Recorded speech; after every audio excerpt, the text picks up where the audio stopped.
vurulup, namaz okumayışı, diye dünyaga satılıp, şeytan yolundan yürüyen kişilerin Allah'ları cehennemden saklasın Allah'ları. Özgür Allah'ları uygulardan yırak kalıp, sırat-ı müstakim koruyup versin derim.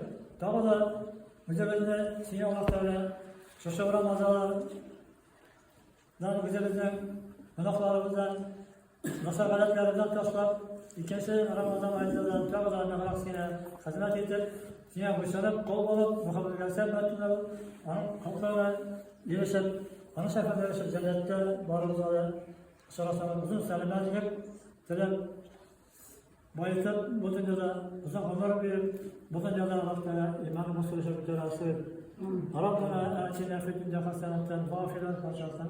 Teşekkür ederim salavat kabul edin. Günler hayırlar salan. Allah'ın Allah'ta kabul edin.